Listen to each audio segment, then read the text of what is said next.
Mapagpalang araw po sa ating lahat. Ako nga po pala si Anja Jan Agner at welcome po sa aking 365 Daily Devotion ni Pastor Russell Campos Seminary Edition. At ngayong araw po ay November 12, 2025 at ang topic po natin ngayong araw ay Rant of Love.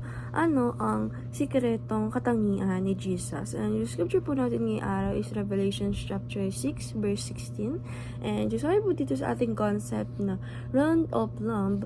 The Rant of Love in Revelation chapter 6 verse 16 to 17 is righteous anger of Jesus Christ, the same Lamb who was slain for sinners. It reveals that God's love and justice are never in conflict.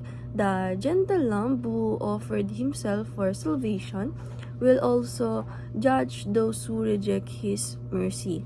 The same Lamb who was slain for sinners will one day pour out his love on all unrepentant evil. His wrath is not contrary to his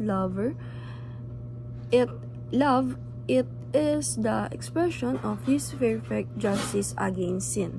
And just sabi po dito sa ating Revelation chapter 6 verse 16, at sinasabi nila sa mga bundok at sa mga bato, mahulog kayo sa amin at itago ninyo kami mula sa mukha ng nakaupo sa trono at mula sa puot ng kordero.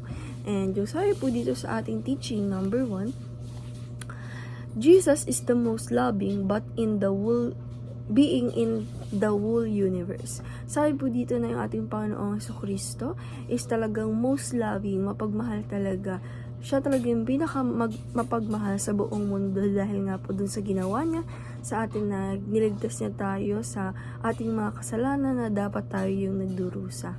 And teaching number 2, Jesus is the most terrifying being in the universe. Sabi po dito naman yung ating Panginoong Jesucristo ay hindi lang siya yung most loving sa buong mundo, kundi siya din yung most terrifying or nakakatakot na magalit sa buong mundo pag nagalit na siya dahil siya yung magbibigay ng judgment sa atin dahil nga dun sa mga sin na nabura na pero tayo ay patuloy na gumagawa ng mga kasalanan.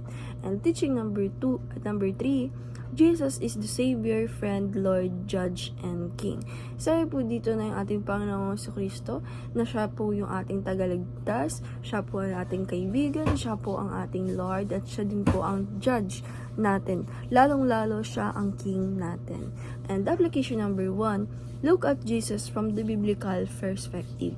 Sabi po dito na apply po natin sa sarili natin na dapat tayo ay tumingin sa ating Panginoong Jesucristo from a biblical perspective. And application number 2, give Jesus the uttermost fear and respect.